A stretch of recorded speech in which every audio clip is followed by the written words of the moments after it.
What's going on, people? Myke C-Town here. Fuck.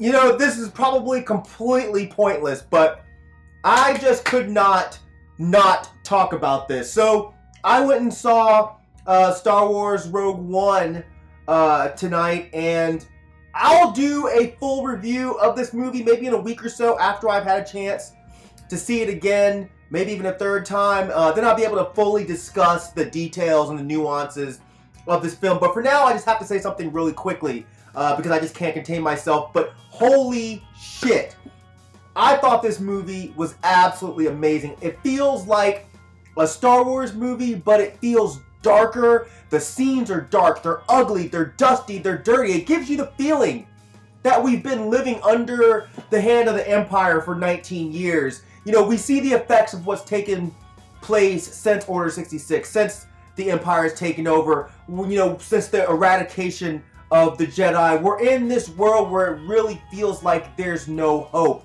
And it really feels, this is the first time that I feel like we felt this, like, down in the dumps in the Star Wars world. I was just so happy with how they conveyed this story and the people that they cast in this movie. I feel like they were perfect, man. Felicity Jones was great as Jyn Erso. Diego Luna as Cassian Andor, he did an incredible job. You know, his struggles and his confusion, they're conveyed just really, really nicely, man. But Forrest Whitaker, he blew me away in this movie as Saw Gerrera. I thought he was absolutely amazing. I really feel like you guys need to pay attention to him in this movie. His attitude, his air, his aura, his mannerisms. A1 in my book. The backdrops of this film were so well done. It felt like Star Wars again. And it had this perfect level of development mixed with action, mixed with the right level of humor that made us feel right at home again, man. But what captured and pulled me in to this film was the intense feeling of despair throughout, the feeling of dread. Like, my stomach was in knots for the majority of this film, especially for the second half. You know, the uncontrollable cynic that you guys all know that I am, the overly opinionated asshole that you guys all know that I am. Of course, I was really against this movie when I first heard about it, especially when I first heard that it was going to be falling in between episodes 7 and 8.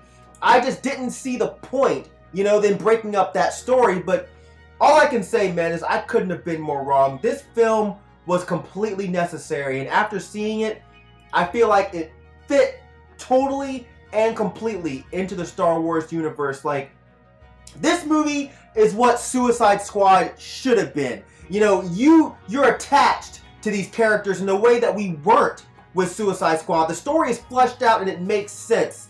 The nuances are there and they fit. And even aside from the fact that we know what happens after this, because we're all aware of the events that transpire following this film, the climax of this film, I felt like it leaves you completely full and satisfied. As much as I loved The Force Awakens, I feel like this is the best Star Wars movie since Return of the Jedi. And that's not hyperbole. That's not me just being hyped from just seeing it. Maybe it's the nerdy fan in me that's still a little high off of what I just saw, but I actually do feel like it's on par with Return of the Jedi. It brings us back into this world without overdoing it on the nostalgia side. It brings something new to the table without straying too far away from the story that we've known and loved for 30 years. It gives the fans what they wanted without pandering too much. I feel like we got a backstory that we've kind of wondered about since we first saw New Hope. And they filmed it in a way that made it almost a new story, but at the same time, still fulfilling these childhood dreams and ideas of what could have happened prior to Vader boarding that ship at the beginning of New Hope. The throwbacks to the original didn't seem forced. They didn't seem pandering too much. There were a few toss-ins that weren't really necessary, and they gave me the, oh, come on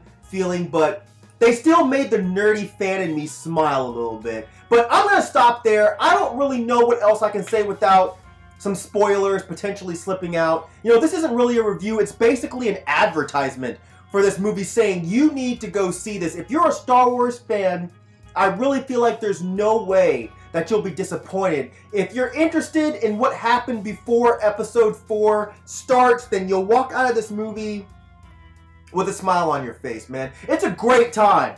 As corny as it sounds, it's a great time to be a Star Wars fan right now. I could not be happier. But yeah, I'm going to stop there. Let's all meet back here in about a week and talk about all of this shit. But lastly, I want to say, please do not put any spoilers in the comment section. If you think it even may be a spoiler, just err on the side of caution and don't do it. You know, I had someone ruin Force Awakens for me on purpose, and I just won't be responsible for that happening to some other Star Wars fan. So let's all be cool.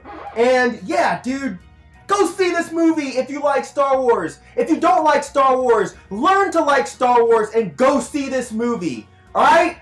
I don't know what else to say. That's it. As usual, thank you for living, thank you for loving, thank you for being you. And I'll see you guys next time. I was going to throw in a May the Force be with you and try to keep a straight face, but I'm just not that lame. Not quite. Maybe I am. I don't give a fuck. Alright? Go see this shit. And let's talk next week. Alright? Peace, bitches!